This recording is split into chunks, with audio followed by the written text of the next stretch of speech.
নমস্কার। আজকে সাপ্তাহিক রাশিফল নিয়ে আলোচনা করব। সাপ্তাহিক রাশিফল এই সপ্তাহে একাধিক গ্রহের সিচুয়েশন চেঞ্জ হওয়াতে, কখনো নক্ষত্র চেঞ্জ বা তার গ্রহের সিচুয়েশন চেঞ্জের জন্য এই সপ্তাহে কিন্তু একাধিক রাজযোগও তৈরি হবে।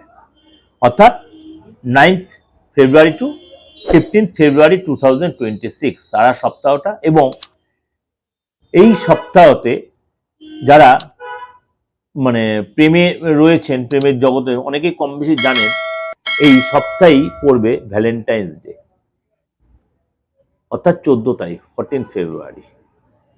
অনেকে হয়তো এটা নিয়ে একটু হাসাহাসি করবেন, কিন্তু আমাকে তো সবাইকে নিয়ে প্রোগ্রাম দিতে হয়, তো আপনাদের জন্য সেই জন্য একটু বলে রাখলাম এই সপ্তাহে কিন্তু আপনার যে একাধিক গ্রহ রাশির সিচুয়েশনের জন্য আপনার এফেক্ট, আপনার ক্ষেত্রে কি এফেক্ট পড়ছে সেটা একটু চলুন জেনে নিই।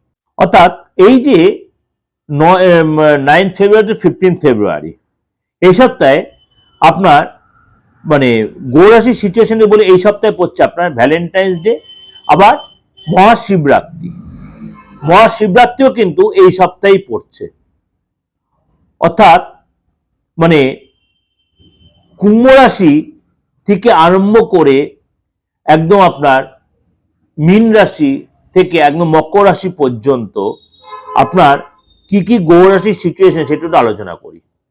কুম্ভ রাশিতে হবে লক্ষ্মীনারায়ণ যোগ, বুধায়িত্ব যোগ, শুক্রায়িত্ব যোগ, চতুর্গ্রহী যোগ কিন্তু কুম্ভ রাশিতে সৃষ্টি হবে। এবং এখানে আপনার লজ্জিত দোষও তৈরি হবে। অর্থাৎ আপনাকে কিন্তু কিছু কিছু ক্ষেত্রে অবশ্যই সতর্ক থাকতে হবে। এই সপ্তাহে 11 ফেব্রুয়ারি শুক্র শতভিষা নক্ষত্রে প্রবেশ করবে। 15 ফেব্রুয়ারি মঙ্গল তার নিজের নক্ষত্র ধনিষ্ঠা নক্ষত্রে প্রবেশ করবে। এবং এই সপ্তাহে আপনার 12 তারিখ আপনার সূর্য কুম্ভ রাশিতে প্রবেশ করবে। অর্থাৎ এই যে গ্রহ রাশির সিচুয়েশন, সুতরাং আপনার সারাটা সপ্তাহ আপনার জন্য কি এফেক্ট হচ্ছে। কিছু রাশির জন্য যথেষ্ট ভালো হবে, কিছু রাশি একটু সতর্ক সাবধানতা অবলম্বন করতে হবে। মিথুন রাশি, মিথুন রাশির এই সপ্তাহটা কি বলছে। এই সপ্তাহে আপনার শরীর স্বাস্থ্য আগের চেয়ে বেটার হবে। জীবনসাথীর সাথে এবং তার বাবা মার সাথে অবশ্যই আপনাকে অ্যাডজাস্ট করাটা চলতে, তাদের শরীর স্বাস্থ্য আগের চেয়ে ঠিক থাকবে, কিন্তু মাঝে মাঝে একটু আনইজি ফিল করতে পারে। ভাগ্যের সাপোর্ট পাবেন এবং দুর্ঘটনা এড়াতে আপনার রাস্তায় সতর্ক হয়ে চলতে হবে।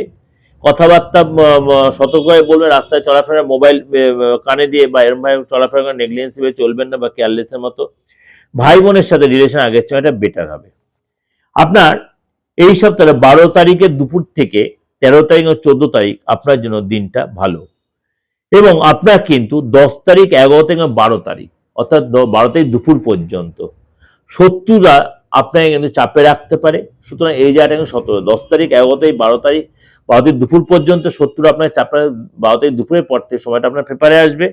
অর্থাৎ 12 তারিখ দুপুরের পর অর্থাৎ সন্ধ্যা থেকে 13 তারিখ 14 তারিখ আপনার জন্য সময়টা ভালো। অর্থাৎ আপনাকে কিছু কিছু সময় একটু সতর্ক সংযত থাকতে হবে।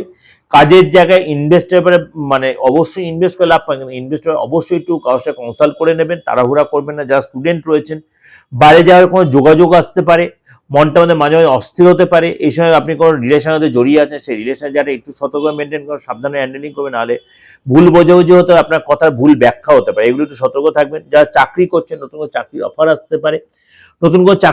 আসতে পারে, কিন্তু যেখানে আপনি চাকরি করছেন হঠাৎ ছেড়ে দিয়ে নতুন কোনো চাকরির জন্য সেই চাকরি আপনার জন্য অতটা সুইটেবল নাও হতে পারে।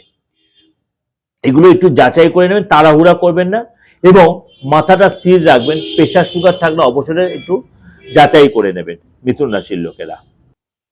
এটা আপনাকে একটা ওভারঅল প্রেজেন্টেশন দিলে অবশ্যই আপনাদের ভালো লাগবে, অবশ্যই আপনাদের মিলবে।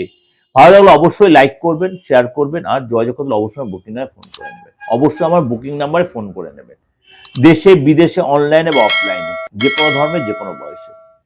8910735594339601 এই দুটোই বুকিং নাম্বার, এই দুটো বুকিং নাম্বার ফোন করে আপনি আমার থেকে সেই সার্ভিসটা পেতে পারেন।